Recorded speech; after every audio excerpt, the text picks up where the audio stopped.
Hello, everyone. Good evening. Good evening. Welcome to Veterans Breakfast Club, Greatest Generation Live for Thursday, February 13th. My name is Sean Hall. I'm Director of Programming with the Veterans Breakfast Club. Tonight is our first night back on Facebook. So we've been streaming to YouTube. We are now back to streaming on Facebook. I'll be stepping away in a second just to make sure all the streams are up and running, but we have our wonderful Veterans Breakfast Club host here, Glenn Flickinger. Glenn, how are you doing this evening? Well, it was 82 degrees today and sunny here in southern Florida. So I have to say I did pretty well compared to all my friends back home. So I don't want to rub it in, but Todd and Sean asked me to do this program from the pool on my floaty as I was having a cocktail, but I refused. I just would not do that. Anyway, thank you all for being here tonight. I see our good friend Ed Cottrell is on. Hello, Ed. Nice Hi, to see you. Glenn. How are you? Okay. How's the 104th year going so far, Ed? Well, I'm still on my 103rd. It's going good. I'd like to be down in Florida with you though, because it wasn't very nice here today. But you're in your 104th year, Ed. That's the key. Yeah, that's what I'm working towards. I I'm Well, looking I'm looking forward to the program tonight. This should be a very good program. yeah, the Yalta Conference, which we're going to cover here, and introduce Colin and Greg. Everybody knows them pretty well from previous programs. While it's international diplomacy and sometimes diplomacy, the subject of diplomacy maybe doesn't interest a lot of people. In this case, it should interest every one of our veterans because it directly impacted the world for the next 50 years. You could argue is still impacting the world. It really was the beginning of the Cold War.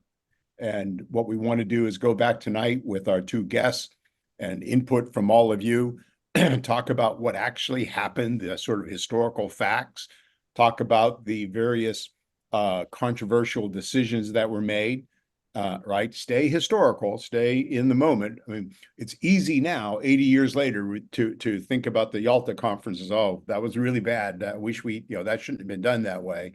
But what we want to do is stay in the historical context and try to understand how and why the decisions were made. And then towards the end, we'll get into, okay, well, here were the consequences of the Yalta Conference. And then we also will tell you that we will do an 80th anniversary show on the Potsdam Conference, which occurs 4 or 5 months later, July of 1945, which further defines the Cold War even more so, right? So that's what we're going to cover tonight. With us tonight are Greg Yost. Greg, please say hello. I hope you're unmuted. Yeah, you Hello, are. yes, nice to see everyone. Sorry that you can't join us up here in Pittsburgh to get the real feel for what February 45 must have felt like to the locals. So, but sacrifices have to be made. So yeah, someone's got to do it, and I had to. So, Greg, thank you for being on and offering your knowledge and background as always. And then our other esteemed colleague and frequent guest is Colin. Colin, say hello tonight. Hello, everyone. How are you? Okay. And as always, Colin has a great deal of knowledge and background about what occurred at the Yalta Conference, and will be giving us his opinions. So for those of you, I don't know if there's anybody new. I know we were trying to get some other people perhaps on this Zoom call from different locations. This is Greatest Generation Live every Thursday night on the Veterans Breakfast Club. We do World War II, everything World War II, authors, veterans, like Mr. Cottrell. I actually have another veteran I'm talking to of the 8th Air Force that perhaps might come on in early March, a man named George Rubin, who, Bob Van Bargen, where are you, Bob? There you are. Let me unmute you.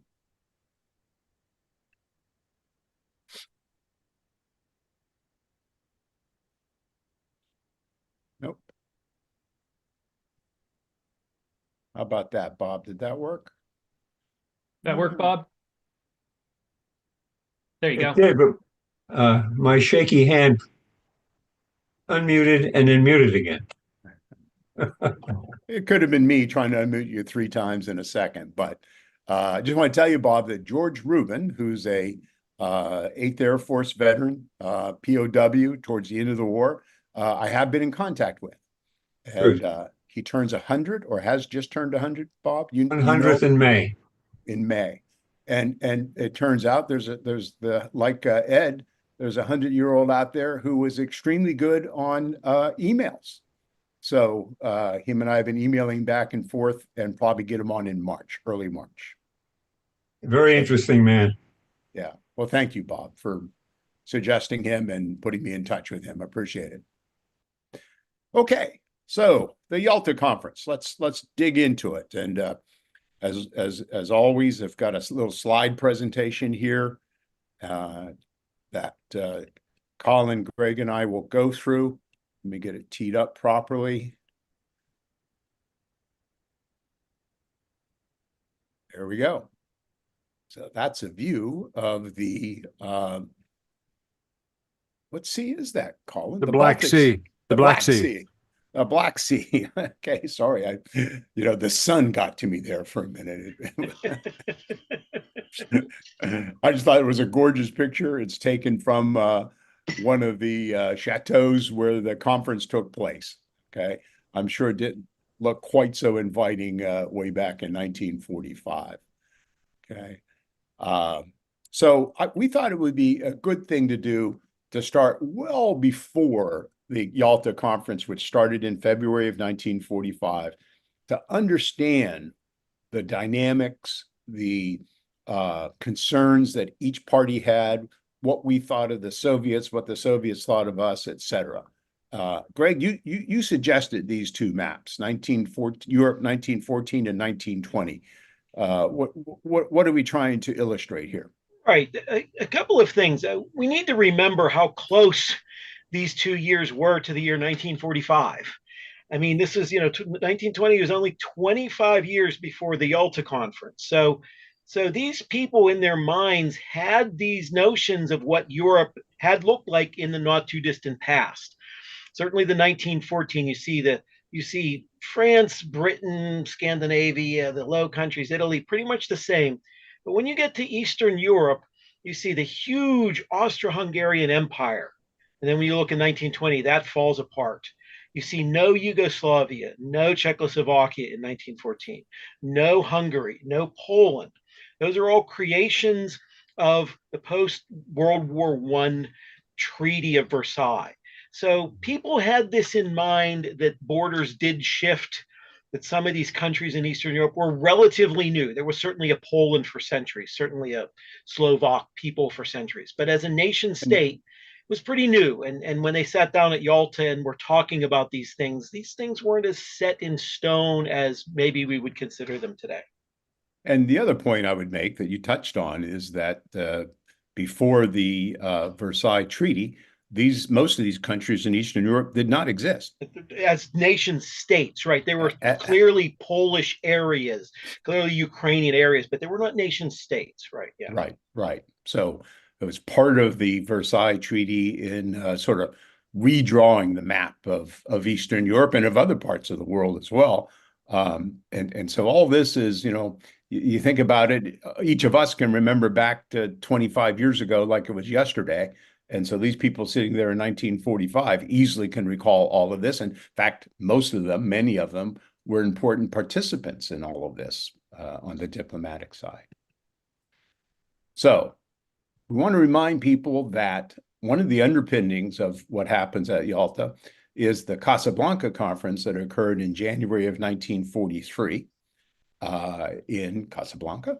And many decisions made there, but the one that I think applies mostly to the Yalta Conference is the fact that unconditional surrender was announced there by FDR and Churchill. Churchill kind of acts surprised that FDR brought it up. The reality was there had been discussions of it. I think he just didn't know that FDR was going to mention it at that time.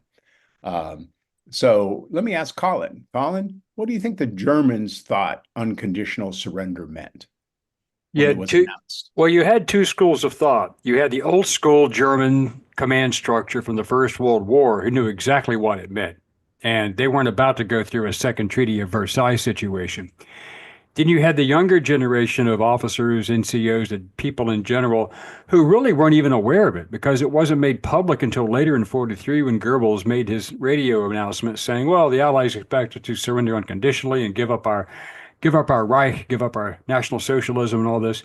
So really, in general, the vast majority of the German people, it didn't mean much. But to the command structure, it meant that there was no way they could surrender Germany without having a conditional surrender applied.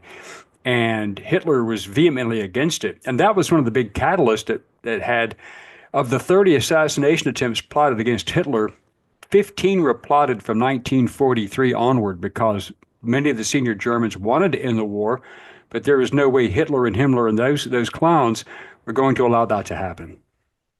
And Greg, what do you think the Russian point of view was of the announcement of unconditional surrender?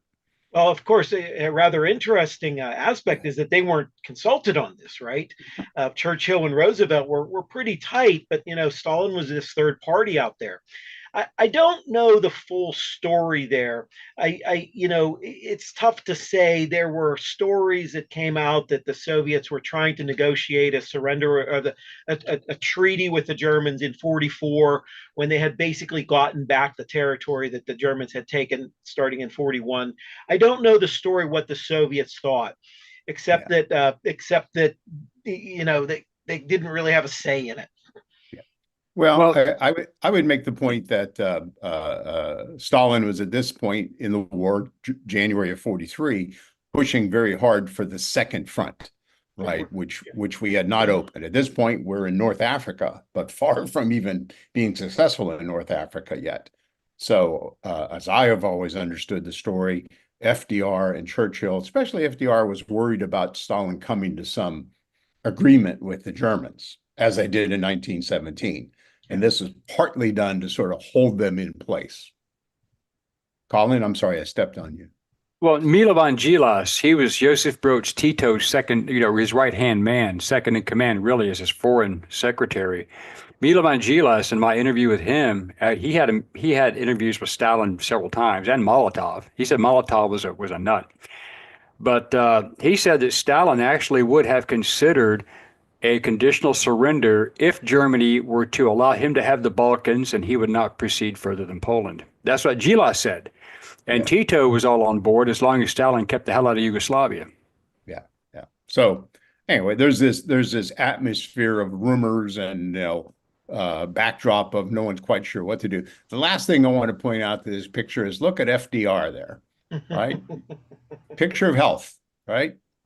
Looks to be, he was a bigger, stronger sort of man for his time. Look at that face, that broad face, that big smile. Just keep that in mind as we go through some of these photos here over the next couple of years. Okay. And then the next conference is the first conference where all three men came, and that was the Teheran Conference in November of 43, where you got Stalin, FDR, and Churchill. Okay. I don't know if there's too much for us to discuss here, except it was the first conference, and the primary output of that conference was the agreement that the second front would be open in the spring of 1944. Colin or Greg, any other point we should make about that conference? Well, only one thing is Stalin wanted more Lend-Lease. Yeah. I think maybe the other point too, if memory serves me right, which I'm pretty sure it does, this is when FDR begins to sort of cozy up to Stalin. Right. There's a couple of instances where in the conference where he actually kind of turns his back on Churchill and instead plays up to Stalin. And Churchill begins to become very wary of that happening and concerned what FDR is thinking. The conference, the U.S. and the British were housed in the Soviet embassy in Tehran. And the U.S. and the British knew that their rooms were being bugged. And they told, hey, guys, Mr. Roosevelt, Mr. President, Mr. Prime Minister, your rooms are being bugged. And there's some evidence that they knew that and tried to communicate to the Soviets that way. Rather interesting. Yeah. Okay. So moving on. And then the next conference of consequence is the Second Quebec Conference. Obviously, this one after the first, and this is September of 1944 in Quebec, but it's just FDR and Churchill. There's no Stalin here. Stalin never left the Soviet Union. Well, I guess when at Potsdam, he finally does when things are over in 45, right? But the point I want to make here, and is everybody seeing the entire slide on your frame there? Yeah, okay. Yeah, because mine's a little covered up by my Zoom lens, by Zoom folks. But the point I wanted to make here is this is where something called the Morgenthau Plan is discussed. And this is the plan that was put forward by Secretary of the Treasury, Henry Morgenthau, right here, right? He'd been Secretary of the Treasury since very early in the FDR term, presidency in 33, 34. He's the author of what becomes known as the Morgenthau Plan. He was very close to FDR. They were both New Yorkers, both from upstate, both aristocrats and wealthy men. And as you might know, Morgenthau was Jewish, which I think had an impact on the plan. So rather than me yapping along here, Greg or Colin, you want to explain what Morgenthau was trying to do with his Morgenthau Plan? Go ahead, Greg. I'll follow. All right, sure thing. The Morgenthau Plan was to divide up Germany, a deindustrialized Germany, and turn it into sort of an agricultural, little, old school, almost feudal sort of agricultural society. Totally deindustrialize it, take out the scientists, take out the technicians. That's the gist of it. So yeah, they were going to send Germany back to the Middle Ages. Yep. That's Colin. Yeah, and another thing too, Morgenthau was the person who emphasized to FDR when they found out in 1943 about the concentration camps. Morgenthau had relatives who were in Europe. And when they discovered the truth about the concentration camps, let alone the death camps, and there is a distinction between the two, Morgenthau wanted FDR to bomb those camps if he could, and FDR decided not to do that. To this day, we don't know really why he decided not to do that. Maybe because he didn't want to kill the people there if they could be liberated. But Morgenthau knew that the slave labor was being used for German war industry. So he felt that was a legitimate target. Yeah. And let's not forget here, this is now the Second World War, arguably the first one perpetrated by the Germans as well. We can argue about that in some other program, but second time that the Prussian aristocracy, now this time with Hitler involved versus the first time with the Kaiser, have invaded these European countries and ruined the countries and started a world war. So yeah, kind of made sense to me. Let's turn them into a bunch of farmers and not let them make anything else than a plow. You can't blame people for thinking that, I don't think. Yeah. The other thing that was not entirely crazy about this, we're going to get to this a little later when Germany gets divided up into the four districts. We talked about the 1914-1920 thing. If you go back not that much further back to the 1860s, 1870s, there was no Germany. If you look at a map of Europe, they had all these little, you recognized France, recognized Britain, as we saw. Italy was starting to get recognized. We had all these little German states and duchies and city-states and principalities. So where I'm going with this is that it was not entirely the strangest thing in the world to disassemble Germany, because in living memory, there had been people old enough to don't remember, they remembered there was no Germany. So to de-Germanize Germany was reasonable in some sense. Yeah. And the other point is, once Germany became a nation state in and of itself, in 1871, after the Third War of German Unification with the Franco-Prussian War, it gradually became, in the latter half of the 19th century and up to World War I, the most industrialized nation in Europe, right? I believe surpassed Britain, perhaps, and not quite as the same numbers that the U.S. had at the time, but it grew. I think it doubled in size. I mean, it became a powerhouse and changed the balance of power in continental Europe, and along with it, with the Prussian attitude towards war, that's what caused all this. So let's talk a little bit about that, what happens at the conference. So, and this is a little murky, but FDR apparently initials the Morgenthau Plan. Churchill, when he hears of it, says, "You're going to give me I can't remember the exact quote now because I don't have my notes in front of me. You're going to tie Britain to a dead horse if you do this," right? He did not like the plan at first. He had an advisor, Lord Cherwell, who did like the plan and was more anti-Nazi than Morgenthau was. And he kind of convinced Churchill to at least consider it. So it kind of was out there in the ether for a while. And it did get eventually publicized, and the Germans had their reaction to it, et cetera, right? But somewhat like the statement of unconditional surrender, the U.S. Senior command did not like this. And I found this quote from my preparation here, right? That George Marshall, the chief of staff of the U.S. Army, did not like the plan. He wanted it, renounced. He said at the time they were fighting at the Western Wall. They were fighting very hard in Aachen. And he said, this is worth 30 divisions to the Germans by, stoking their ire, if you will, and giving Goebbels the propaganda points to use. So eventually the Morgenthau Plan, although it's never 100% renounced, eventually it does sort of fade into the background. And eventually by the end of the 44, FDR is saying, in the way he kind of did once he realized he'd made a mistake, perhaps, he said, I didn't really sign it. I didn't really mean for it to be there. And Churchill then says, yeah, we don't want that plan. We want to be able to control the Germans, but we don't want to turn it, we don't want to level the place and turn it into strictly an agrarian society. Colin, you had a thought there? Yeah, no, yeah. And the reason why was because Churchill was no fool. He knew there was going to be a confrontation with the Soviets at some point, and he saw Germany as a future industrial ally. Yeah, yeah, to some extent, I'd agree with that. But Colin, I very careful about getting ahead of our history here. I think he understood that Germany had been the industrial powerhouse of Europe, and that without them, even forgetting a Cold War, which was still just over the horizon, that you needed that industrial power there for the growth of the economies of Europe in general. Yeah. Right. But your point about, he could see some kind of confrontation coming with Germany in the future was also concerning him.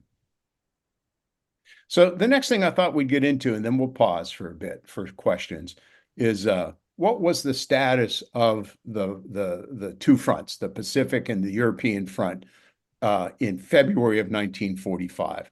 Now, as you can see, this map is actually dated 23 March, but it's pretty close to what was going on in February of 1945. Colin, maybe on the Russian front, you want to give us a little appraisal of what was happening there? Yeah, the German forces were being rolled up like a cheap carpet ever since April of 44, when Stalin launched Operation Bagration, which was the biggest offensive of the war, even bigger than Barbarossa in 41. And with 104, 105 divisions focused upon three central points. And when Hitler had to pull divisions from the east to support the Western Front with D-Day landings and with Operation Market Garden and with the thrust through the Hurtgen and later the Bulge, it only weakened German forces to the point to where tactical retreats were the best they could do. There were no offensives. And the casualties in 44 were the highest of the entire war. Yeah. And on the Western Front, Greg, you want to summarize on the Allied front, I should say, summarize what's happening? Pretty self-explanatory. Late 44, the U.S. and the Western Allies, British Canadians, got basically up to the German border, more or less. They were gearing for a big spring offensive. They thought the Rhine was going to be a really big barrier. They thought the Rhine and the Siegfried Line were going to really slow them down. So they were sort of saving up. Hitler saved them a lot of effort by wasting his best forces in the Battle of the Bulge, which we talked about a couple of weeks ago. So a lot of the defensive forces could have been used, but they were spent. They were wasted in the Ardennes offensive. The U.S. and the British and the Canadians got up to the Rhine, crossed it without a whole lot of effort, came through in force, started surrounding major, large German army groups, quite frankly. The largest paratroop drop of the war actually occurred during this point up north, where the British and the Canadians were advancing across on all fronts. Yeah. Not a whole lot stopping them. Yeah. Yeah. So in the European front, any objective analysis of this would have to say that the Germans are done. It's just a matter of how long. Is it going to be 3 or 4 months or 5 or 6 months? It just was a matter of how long. And I would say that this map doesn't show is by this time we're putting 1,200, 1,400 bombers over Germany every day. And there's very few bricks sitting on a top of another brick anymore in many of these major cities, right? So that's the Allied front in Europe, or the Russian and Allied front in Europe. However, in Japan, in the Pacific, it's still in January, February of 45, and this becomes a very important point in the Yalta Conference discussions.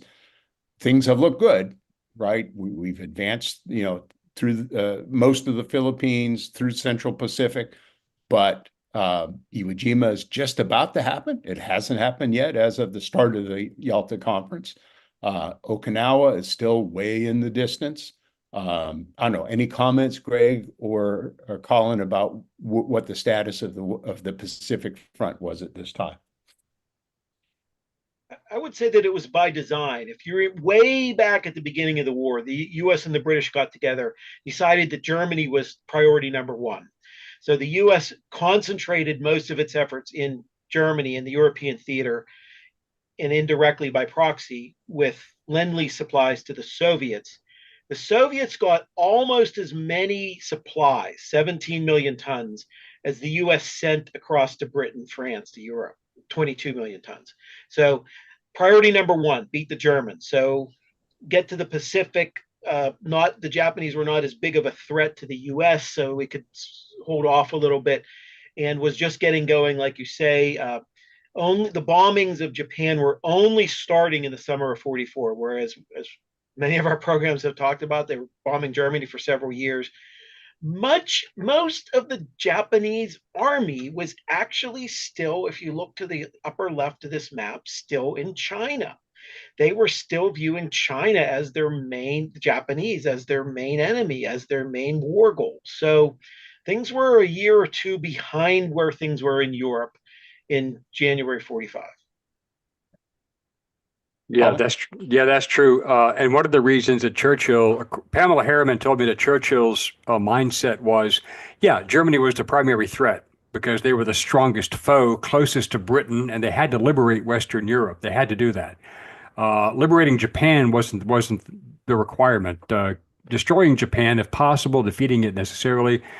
But Churchill was of the opinion that with the U.S. naval fleet there, some British assets, Australian and other Commonwealth forces, that it was basically a creeping holding action until they could divert most of their forces after Europe into the Pacific theater, including air assets. So, it was a slow creeping process, but it was effective. Yeah, no doubt. This is still, though, the Tokyo fire bombings by LeMay only occur in March of 45. So we still have not successfully bombed Japanese industrial centers yet. I guess the point I would make is that from at least the Allies' point of view, we're still looking at 2+ years of war in the Pacific after the German surrender. That was, I think, the consensus among the Allied senior planners. Yeah, LeMay said the general consensus from the Joint Chiefs, from his perspective, was the war would probably last until 1948, if not 49. Yeah. And I think this next slide is what the real point I want to make, and then we'll stop for questions. Nope, that's not what I wanted. I'm sorry, I'm on my laptop only tonight, and therefore a little bit of a disadvantage. Yeah, I don't have it. I'm not sure what I did with it, but the point I would make is that also at this time, and this is how far in advance the planners were working, in late 44 and early 45, they're planning Operation Olympic, Yeah. which is the invasion of Japan. Okay. And I thought I had a slide in here. I might a little bit later. All right. And we're going to do a program just on Operation Olympic later in the year at time appropriate. It was going to make Normandy look on the sort of average size, right? In terms of the number of troops, the number of armies, the number of ships, et cetera, planned. And the first invasion was going to be Honshu in, I think it was September of 46, and then the Tokyo Plain in 47. Okay. And just to November remind 1st, 45 was X Day for the invasion of the Southern. And now, once again, maybe not as early as November 44, January 45, maybe only after Iwo Jima, Okinawa, Philippines. But the original the final target date was November 1st, 45, that was made moot later in the summer. So. Right. But and the final point I would make, and I think I have a slide on this a little bit later, but the atomic bomb was still just a theory. It had advanced dramatically in terms of what they were doing at Los Alamos and the other facilities. They were still working on the triggers. I mean, they knew it would work. They didn't know how to set it off yet, right? If you look at the detailed history of it, right? So that's the setting in February of 45 as the great leaders of the world meet. So let's stop there for a minute and invite any questions or comments. Sean, anything that people have put in the chat? Anybody like to? Rich put in the chat, what about Italy? I'm filling that out right now. Well, Italy at that point had the Italians had surrendered in 43. The Germans had taken control, and by February of 45, we're way up at I think it was called the Gothic Line in the north of Italy. Yeah. And the good news is the Germans had 17 or 18 divisions tied up there, battling the Americans and the Brits. There are a few Americans and the Brits. I'm sorry, the Americans, the Brits, and the Polish and some Canadians, a bunch of real Allied army, if you will. And we had 17 or 18 divisions tied up there. So Italy, as a strategic concept at that point, was sort of a non-factor. Yeah, most people don't realize that American forces made up the bulk of the numbers, but they didn't take up the bulk of the fighting. That was the Poles and the French Moroccans, the Algerians, and people like that. Yeah, but it was not a strategic consideration at all at Yalta. No. No. Others? Anybody like to raise their hand and ask a question or a comment on sort of this setup here, the status of where we are in February of 45? Taking a look around, I don't see any hands raised, so you may continue. Okay. Back to the PowerPoint.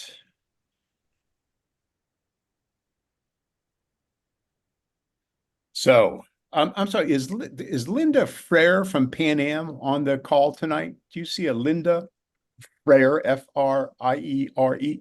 If I'm I do not. Do not? Okay. Unless she's under a different name. If you are under a different name, Linda, just go ahead and put something in the chat and we can find you. So Linda reminded me yesterday, I think it was, that we had done a program with the Pan Am Foundation back at least a couple of years ago. It was actually 2 or 3 programs. Sean, I think you did a separate podcast with them, and I covered World War II, and really just fascinating to think about the role Pan Am played and the Pan Am Clippers. And here's a shot of one of the famous Pan Am Clippers. There were several, varieties of this. I'm not sure which this one is. And the point I wanted to make is that FDR, when he travels to the conference, takes the Pan Am Clipper, takes it through the Caribbean and down to Brazil, and then hop across to Africa. and then up into northern Africa, where then I think he at some point transfers to a Navy ship. I can't remember which one, right? This is actually, I think, on the return trip with FDR. I'm celebrating FDR's birthday. That's Admiral Leahy on the left of FDR, and that's the famous. I'm blanking on his name. Colin, give me this guy's name. I'm blanking out too.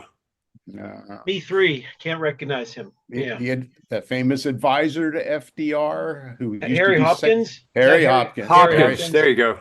There you go, Harry Hopkins. It's terrible being old. It really hate it. So the reason FDR has to travel that far is, in case you don't know, this is where Yalta is, in the middle of the Black Sea on the Crimean Peninsula, now controlled by Russia, of course, given the current political situation. Had been part of the Ukraine even back then. It had been part of the Ukraine, but it's a remote place. Stalin refused to travel outside of the Soviet Union during the war. I don't know, Colin, any input on why Stalin would not travel? Yeah, paranoia. Because because you have to understand, his henchman was a guy named Lavrenti Beria. And Lavrenti Beria was the guy that Stalin made. It was actually Beria who made the comment, "Show me the man, and I'll show you the crime." It wasn't Stalin who said it, was Beria. But Stalin trusted nobody. In fact, he used to sleep in a different room every night in the Kremlin when he was there. So he was very paranoid. And he didn't trust Beria, and he felt that if he left the Soviet Union, he might be overthrown by one of his marshals, like Rokossovsky, who had spent years in a gulag until he pulled him out to save his bacon, because he was such a good field commander. Yeah, paranoia. Paranoid. Agree.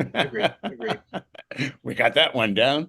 But the point is, FDR and Churchill, two older men, health-wise, both of them suffering. I mean, Churchill had almost died in 1943, right, of pneumonia and other complications. He came back. The Churchill of 1944 and 45 is not the same robust Churchill of the Battle of Britain and the early years of the war. He's, 68 or 9 by then, I believe. FDR, of course, at this point, it's already become apparent that FDR is suffering from heart disease. Now, it's not apparent to the public. The reporters don't report on it, but he's now has been analyzed or medically analyzed by several different docs at Bethesda Medical.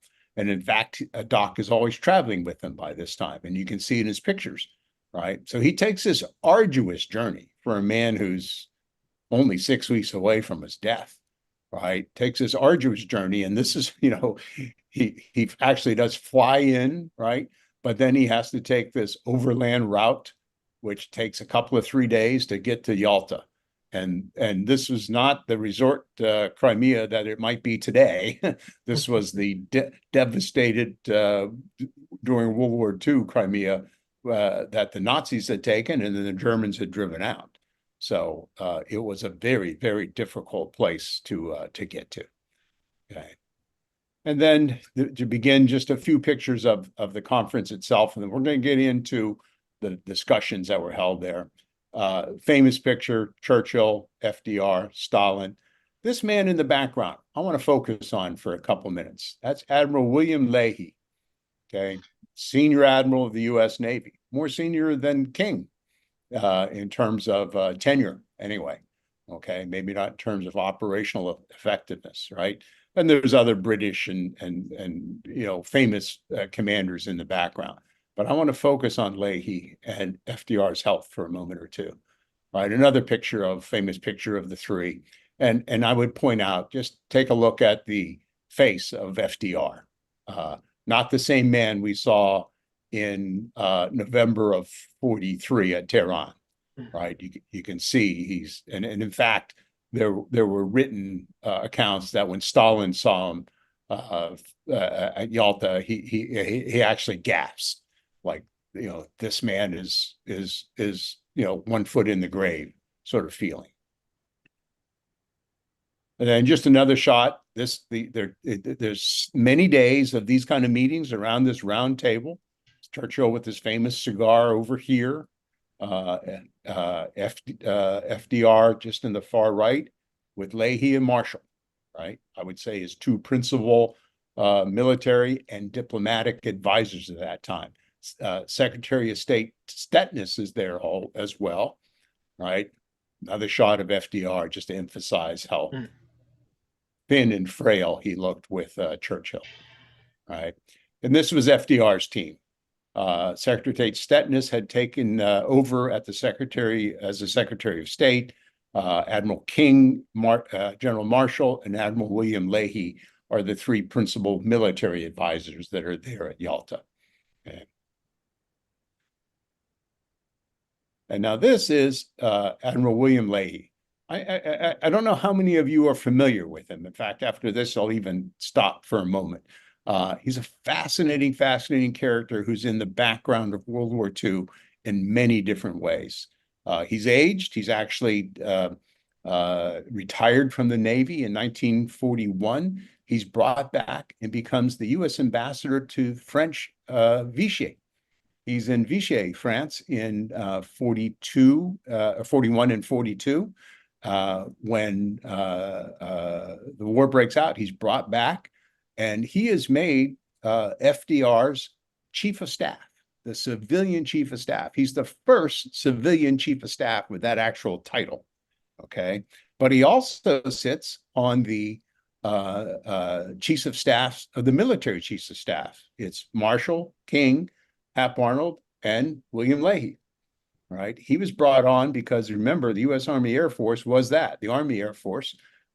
Marshall was the chief of staff of the Army, and the thought was we needed 2 Navy men to balance out the 2 Army men. That's why he was put on. But he was also put on because FDR, the way FDR operated, wanted eyes and ears in those meetings that would report right back to him. So he had this really incredible dual role, which I don't think has ever occurred again in history that I can think of. And by late 44 and 45, as FDR's health condition deteriorates to the point where he can only work a handful of hours a day, if that, there's many an account out there, many a book out there that really claims William Leahy became sort of assistant president, that he took over a lot of day-to-day duties from FDR. Colin or Greg, any comments on my comments? Don't know what to add. That's very true. FDR was clearly in decline. Harry Hopkins was his senior advisor for the longest time, but whether or not, when the war situation came about to the degree that it did, whether or not Hopkins alone could do it. No, this is semi-news to me. I looked into it, and it sounds pretty valid that Leahy was in effect the deputy president. I think that's fair to say. So. Well, one of the other things too about Leahy was most people don't realize he spoke a couple of languages. He also understood the Asian situation very well, having been an old sailor in China and all that. And he also understood the Europeans. He got along very well with the British, unlike King, who hated the British, and they hated him right back. And so he was a very good bridge with regard to having a détente scenario with anyone on either front. So that was probably a good move. Yeah. And not to get political at all, because we at the BBC, we remained as apolitical as we can. But Leahy was about as conservative as you could find at that time, defined in the days of that time, right? Which FDR knew, and FDR welcomed, actually, his kind of remarks. He was the opposite of FDR, and that's the amazing thing about the appointment. Yeah, very, very different. But he brought a lot of value to the decisions that were made, especially in 44 and 45. And FDR leaned on him very heavily. Mm-hmm. So I took the share down again just for a couple of minutes. Anything that anybody would like to add to the discussion, or anything in the chat, Sean? There's some things here. I'm sorry, my computer's running a little slow. Things here from Colin. Mari Klepper says, arduous journey compounded by women not named Eleanor. Um, Well, his daughter, I had a slide of his daughter. I took it out. His daughter, Anna Eleanor Roosevelt, his oldest child, traveled with him. She had moved into the White House in 44 sometime, and she was actually one of the internal leaders to get FDR's health condition defined at Bethesda Naval. You know, the normal doc for FDR kept saying he just had a sinus infection, and she and a couple of others said, no, this is a lot more than a sinus infection or another bad cold or whatever. And they began pushing for a visit to Bethesda Naval, where he was analyzed by a heart specialist.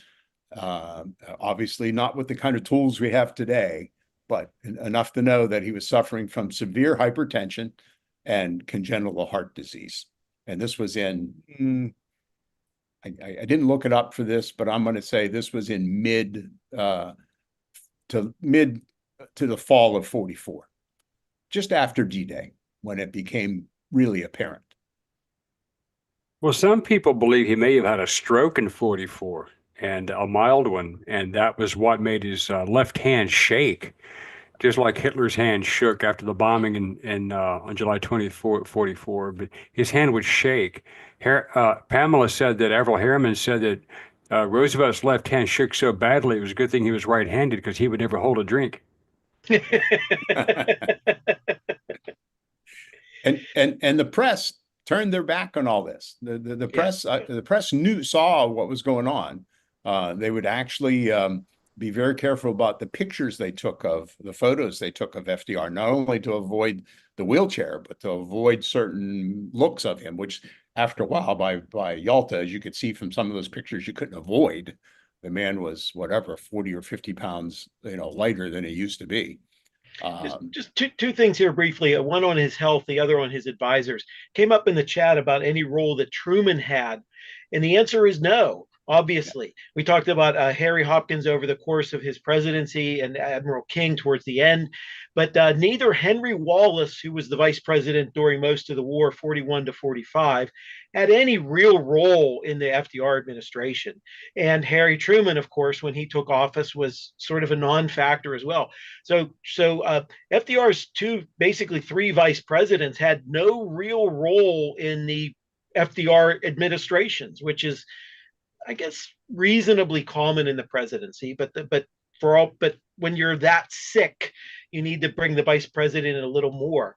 Speaking of his illness, the stupidest thing he did with regard to his health later, as it clearly went into decline, was in late October 1944 to run up the score in his reelection.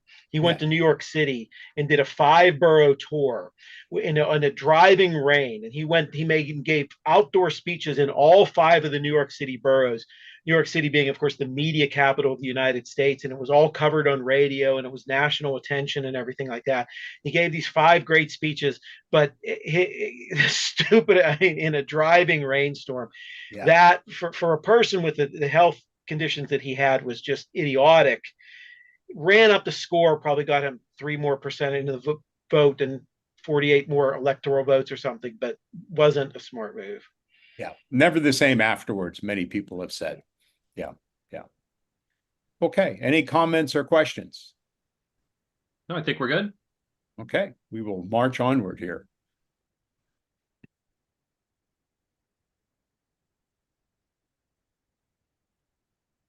Did I do something wrong? I see you're trying to share, but I don't see your screen. I'll try that again.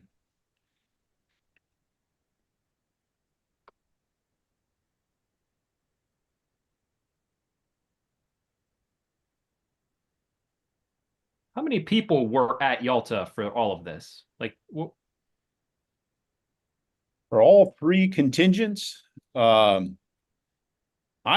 this is a guess, but I would guess the U.S. contingent was 100 or so, the British more, and the Soviets more than that, because they were so close.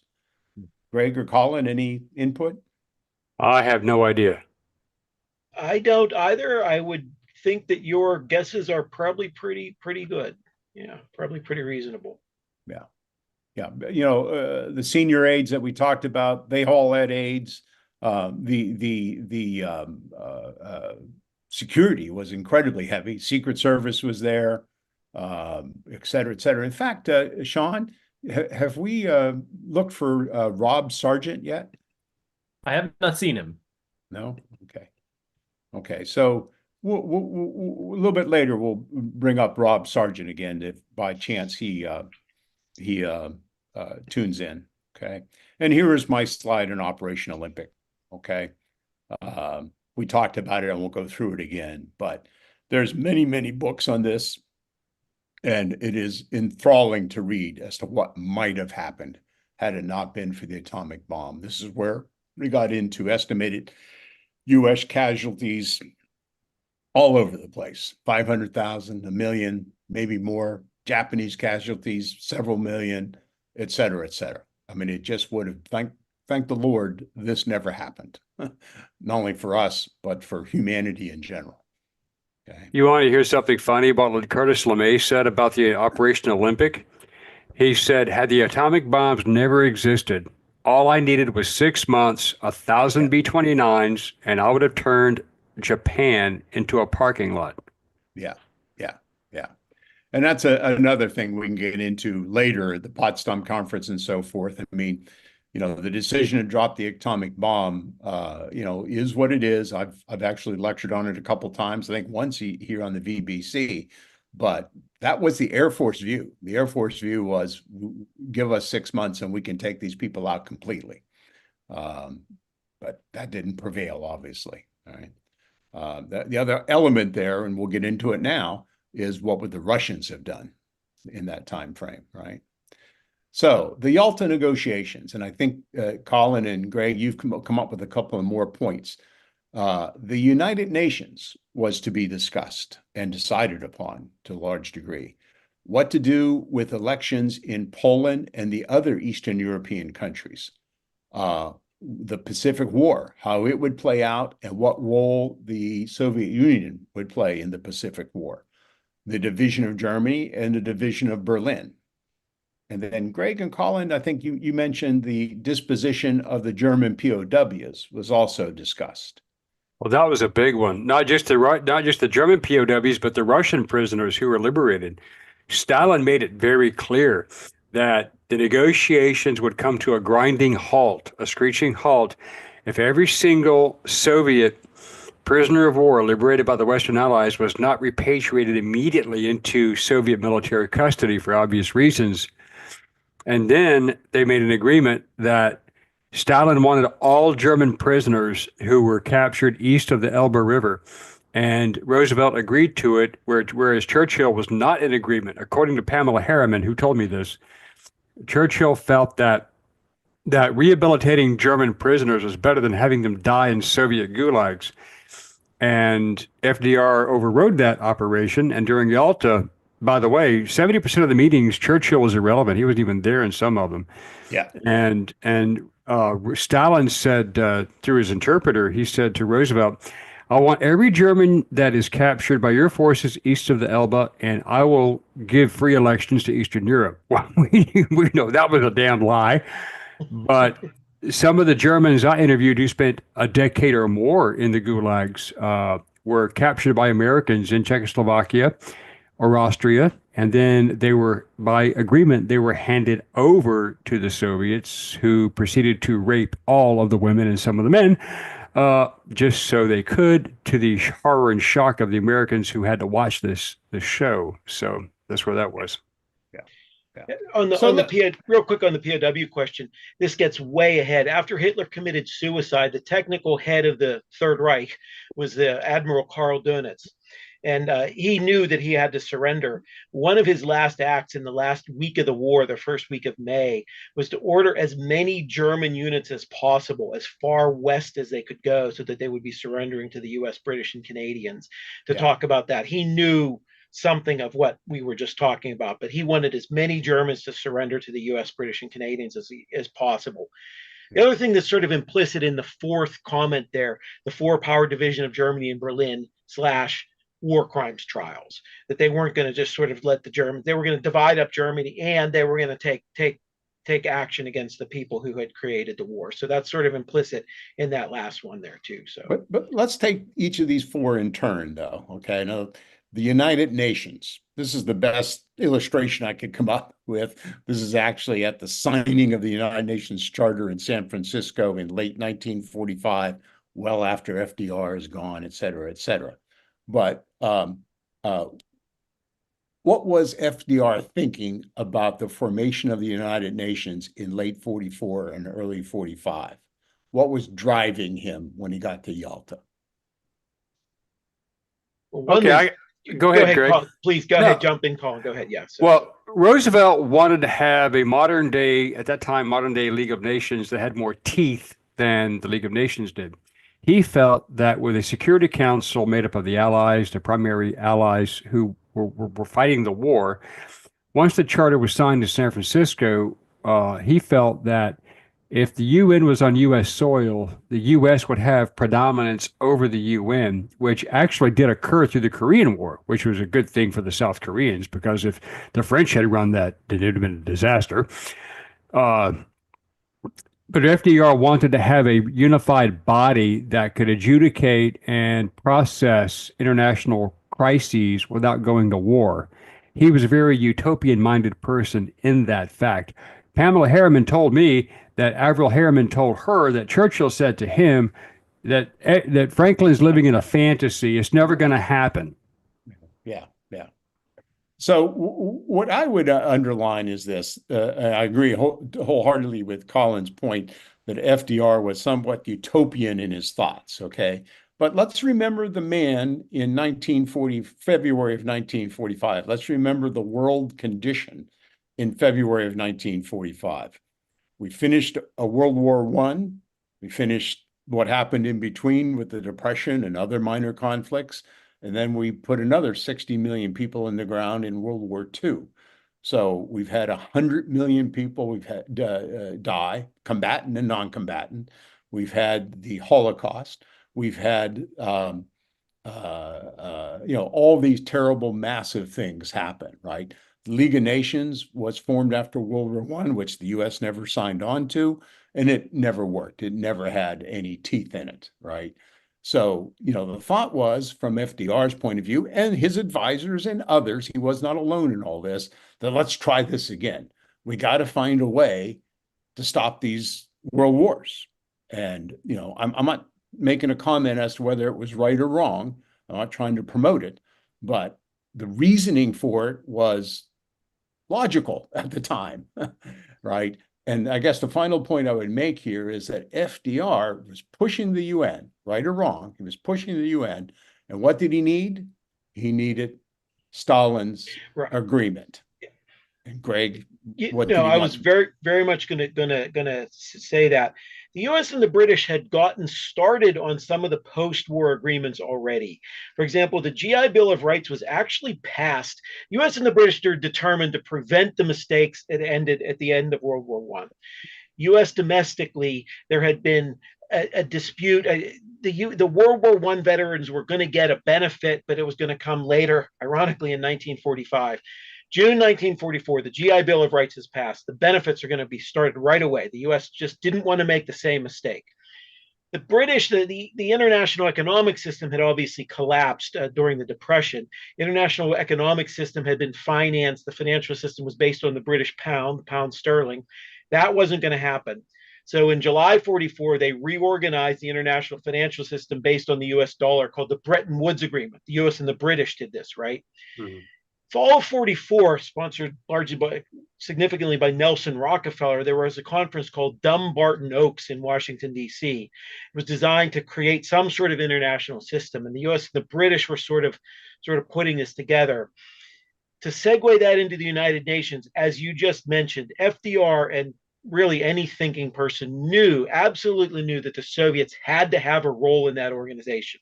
They might be able to be left out of the international economic system. That's another story. But in terms of any sort of international peacekeeping system, that power had to be involved in some way. The rather interesting question was the other great powers, France and China, which weren't really great powers anymore. What role were they going to have? But the Soviet Union absolutely had to have some sort of say in this. It couldn't be just a U.S.-British operation. Yeah. So, Colin? Yeah, absolutely. Because Franklin, first of all, most people don't know this, and may disagree with this. Franklin Roosevelt was in his very heart a socialist-minded person. He admired Stalin. He thought that stuff worked.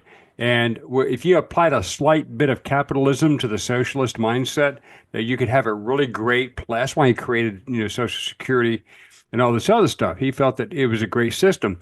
He thought that Stalin would live up to his promises of free elections in Eastern Europe, which Churchill was laughing his ass off about because he knew better. And then when Stalin reneged on everything, FDR was already dead, so it didn't matter. But the problem was Truman was trying to warn Roosevelt. He was trying to warn him, don't trust this guy because he's not going to honor any of his promises. But Truman had no say. Truman had no role, as we talked about earlier. No, he had no role. He had no voice, but he tried, and he was ignored. Yeah. So the point here is that FDR's mindset on the UN, he needs Stalin's agreement with this. And I believe, this is just me talking from the reading I've done, this is what drives many of the decisions that are made at Yalta. So let's talk about the Poland question and the free elections post-war in the Eastern European countries that the Soviets have overrun, right? So at this point, the Soviet army has taken over Poland, they're well past Poland into Germany. They've taken over Czechoslovakia, Hungary, Austria, etc. Right? And so they've got millions of troops in these countries. And I don't know, Greg, have they set up puppet governments already? Well, there were governments in exile, right? And then I think but there were rival governments in exile in Poland. The real government in exile was actually in London, but the Soviets did set up a puppet, which I think they sort of put into place semi-officially after they took over Poland. It wasn't as official yet, but there was a puppet government, sort of, but not to the degree that came about 2, 3, 4, 5 years later. Yeah, that's true. You're right. So it's decided at Yalta that there will be free, in quotes, elections in these countries after the war, and obviously Stalin was lying. Yeah, I think Colin, you mentioned to me, yeah, there were elections between one communist despot and another one. Yeah, choice A or B. Well, Churchill was opposed to Stalin for one reason. Stalin had made the comment at Yalta that the monarchies had to be abolished, and Churchill served a king.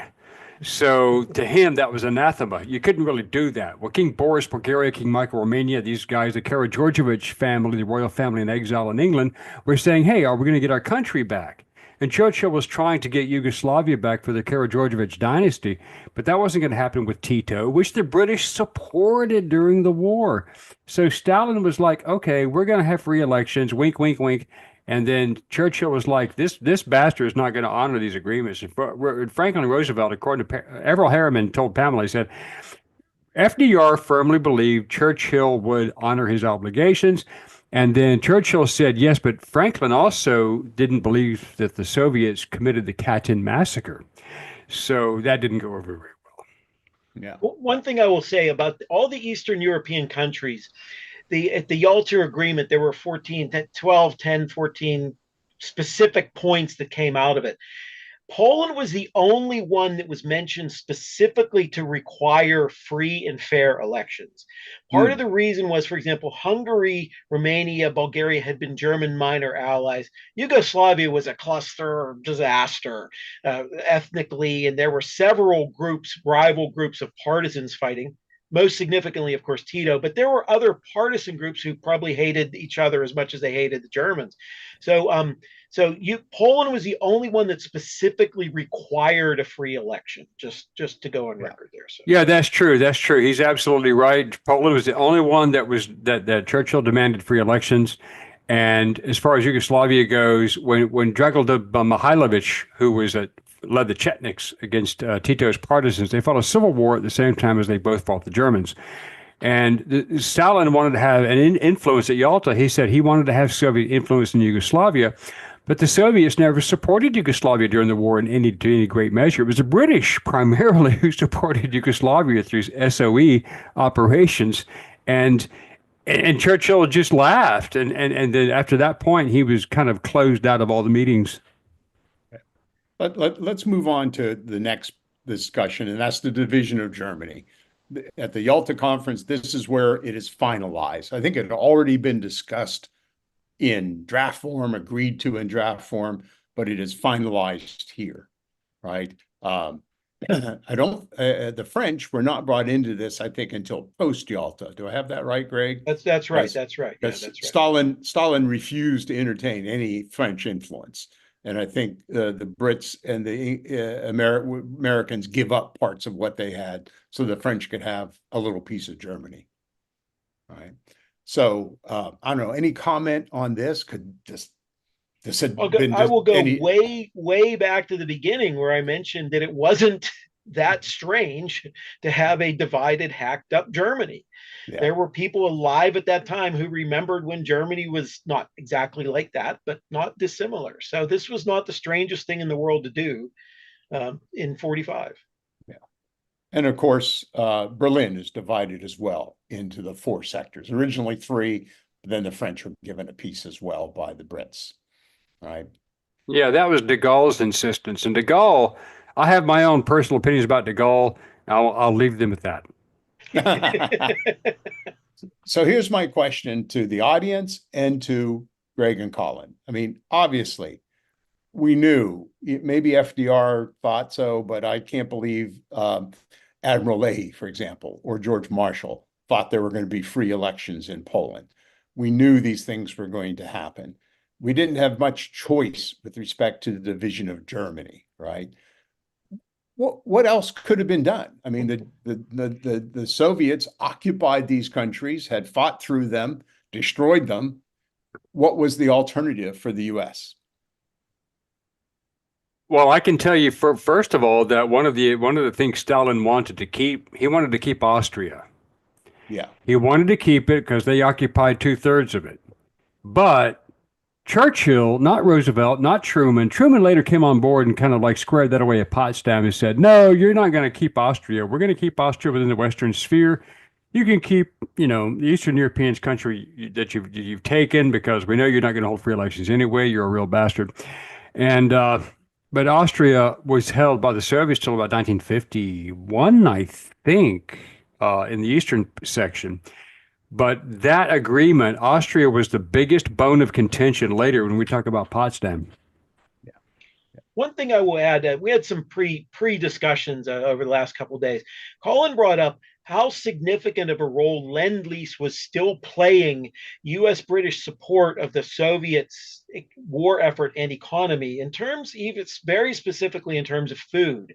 So one of the leverages the U.S. did have, the U.S. and the British had, was they could have cut off Lend-Lease. They could have significantly cut back Lend-Lease, which I think would have created great distress. So there was a stick that the U.S. and the British had against the Soviets. Hey, here's the agreements. You do this, we'll keep the food coming. You don't do this, we're not going to keep the food coming. That was right. It was a real threat the U.S. could have used that didn't use. But the issue, maybe as effectively as it could. Well, but the issue there was this: the Fair Pacific. Enough. Now, okay. This is still February of 45. No atomic bomb. We're approaching Japan. Have evaded Iwo Jima, Okinawa on the horizon. Tens of thousands of casualties still in front of us, and the idea that if we were going to invade Japan, we needed Russian support. I would say that the UN and the ending of the Pacific War with Russian involvement, where the Soviet involvement, were the 2 driving forces to negate some of these other issues. Right? Agree. I agree too. I mean, again, Trinity didn't occur until July of 1945. Okay, so I'm going to stop share. I think we're done with the PowerPoint part, and I'd like to get into a discussion with everybody if I could get more comments. Sean, any comments, any thoughts? What do people think of the Yalta Conference and its after effects? I've tried to hold off on after effects until we laid the groundwork for what the mindset was. And this is, I think, the hardest thing to do in history, is to go back and understand and think through what people were thinking at the time without our benefit of knowing what's happened over the past 80 years. Anybody would like to raise their hand? I don't see, the chat's been lively, but all insulated. So it seems to me everything's been answered there. If anybody would like to add a comment or a thought about Yalta, please feel free to. Let me throw something in chime here. I see that Ed Cottrell's still on. Ed, thank you again so much for your service. That agreement. Believe me. Thank you. This agreement in Yalta, where they divided Germany into these zones, and the US and the British and the Canadians agreed not to shoot for Berlin. Several levels down the chain, this is why your 59th, 60th, 61st, 62nd mentions were over Leipzig and not over Berlin. Right. These decisions had an effect on where you flew and when you flew, just to make the link between the big and the ground level that you did. Well, above ground level that you did. FYI.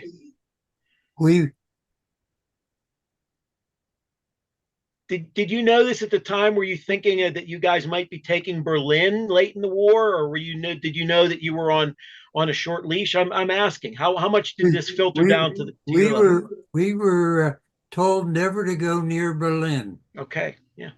We were absolutely told, if you're chasing a plane and it's going to Berlin, back off. Don't go to Berlin. You go any other place in Germany, but stay away from Berlin. And all this was decided at Yalta. That's amazing. Yeah. So yeah, wow. And it was strictly enforced too. It's really why Eisenhower,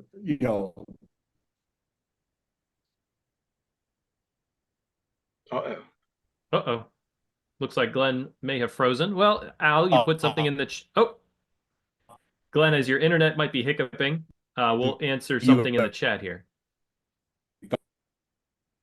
Al, you asked, what did Eisenhower think about all of this? Did he side with FDR's thinking or very much opposed? Okay. I can answer that question. Go ahead. Well, no, wait a second, call it. So Eisenhower said he was not going to take Berlin and dial further into Germany, because he said it was already agreed that the Germans were going to, or the Soviets were going to take Berlin, right? He has a famous quote. He goes, after the war, the Russians lost 300,000 men, well, casualties of 300,000 taking Berlin. He wasn't going to have one American die taking Berlin and then withdraw from it a few months later.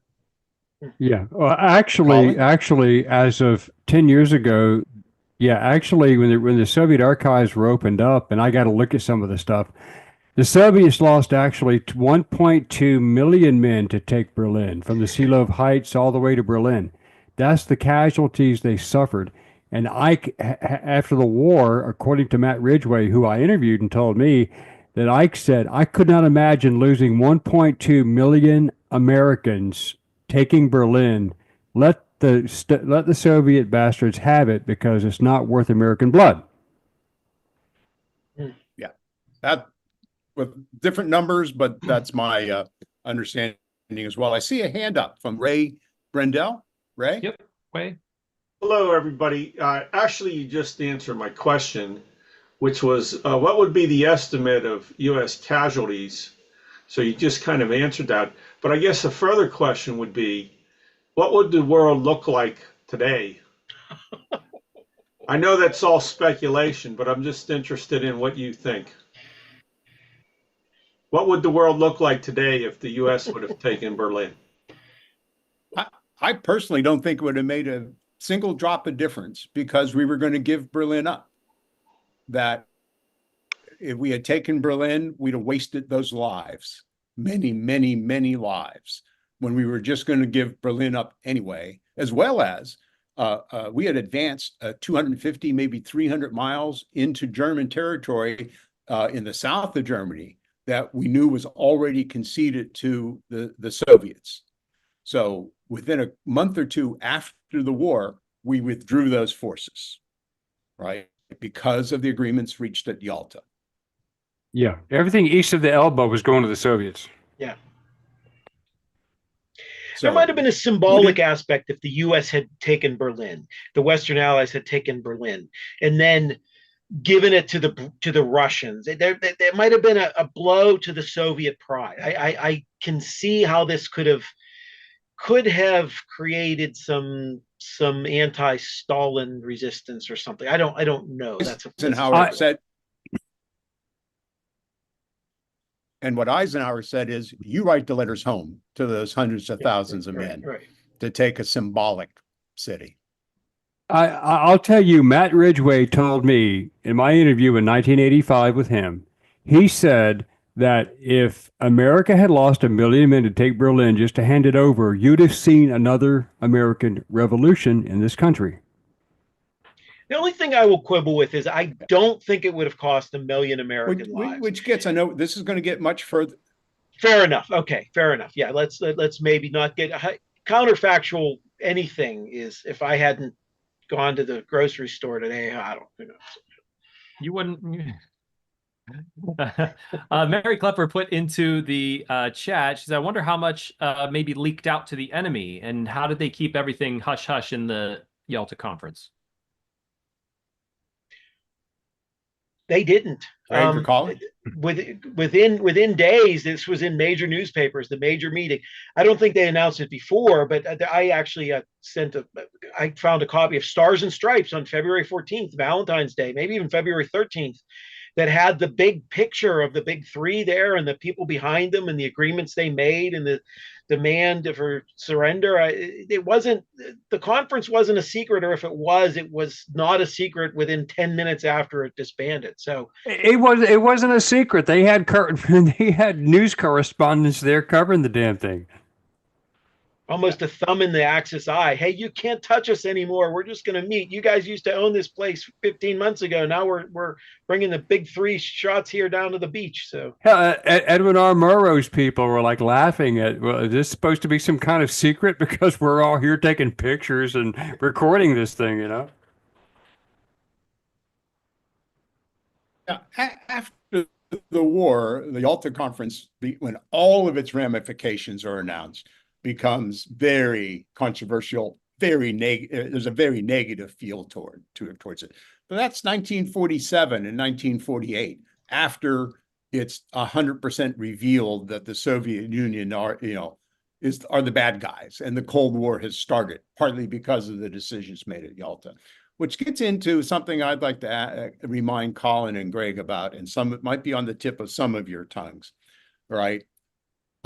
And again, this now goes beyond the February 15th or the end of the Yalta Conference. But what if the only answer to us guaranteeing free elections in Poland and us controlling central all of Germany was to do what Patton wanted to do and turn around, recruit the German remaining German army into our forces and start at World War III? Absolutely. That's what Patton wanted, but was that a reality? Well, Churchill wanted it too. Don't forget that the two primary Polish commanders, Władysław Anders and General Sosabowski, were both very well on board with kicking the Soviets out of Poland. They both volunteered to lead the Free Polish Corps and the Free Polish Army. And Anders's guys took Monte Cassino against heavy German resistance, so they were very effective. Oh yeah, they were on board. They would have joined. They would have allied with the Germans in a hillbilly's heartbeat to kick the Soviets out of Poland. But what I'm asking is, was it a reality for the U.S.? Was it No. within the political will of the U.S. to turn around and lose another, 500,000 men? No, absolutely not. No. After any thought that the Germans were just decent people who were on the other side, and after we can all kiss and make up, any thought of that after the concentration camps came out? No, there was no possibility of allying with the Germans, the Nazis. No, couldn't have. Yeah, and Eisenhower was totally opposed to the concept as well. Yeah. And we'll get into this when we cover the Potsdam Conference, but Churchill does order a study done by his British Chiefs of Staff called Operation Unthinkable, which was basically, let's start World War III. Well, the title of that is an accurate characterization. Operation Unthinkable. Yeah. And the funny thing was, two of the brainchilds that he brought on board of this were Montgomery and Browning wasn't exactly a stellar tactical genius. Yeah, Browning had his issues. Yeah, okay.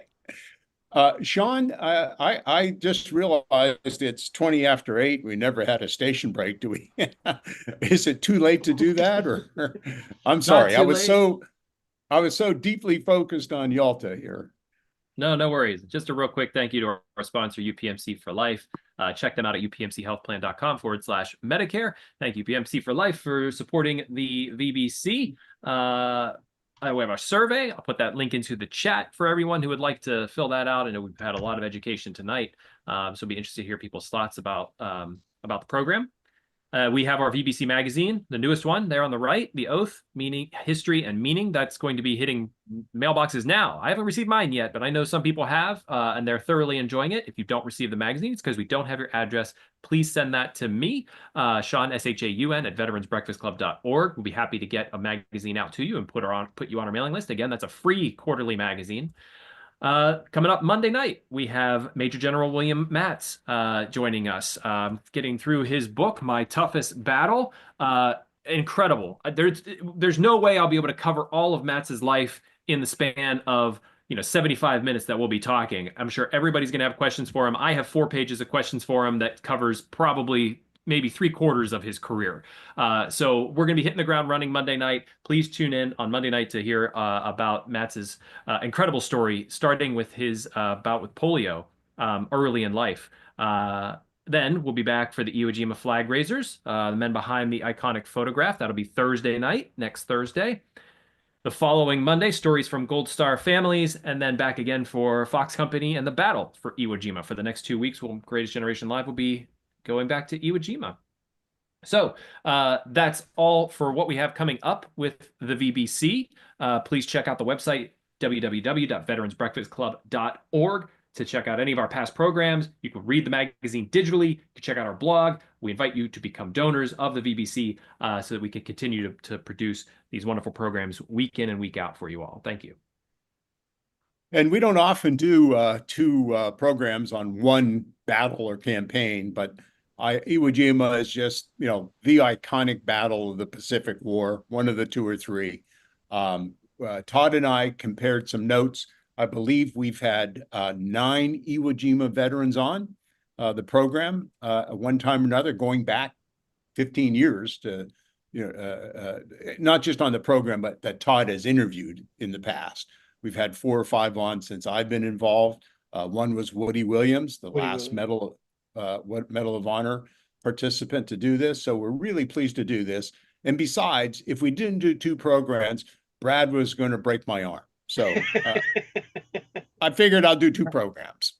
If you want to get interesting into the strategery of it to compare, you showed those maps of Germany falling apart by early 1945 with US, Soviet, French, British, Canadian troops running all madly over Germany. Iwo Jima was really the first part of Japanese soil, distant that it was actually invaded by the US, and that was after Yalta. So the US hadn't really even touched Japanese soil when it had pretty much already conquered most of Germany, to show you the perspective, the difference between the Pacific and the European theaters. Yeah, and as our 80th anniversary shows roll on, we'll obviously, after Iwo Jima, we'll be working on Okinawa.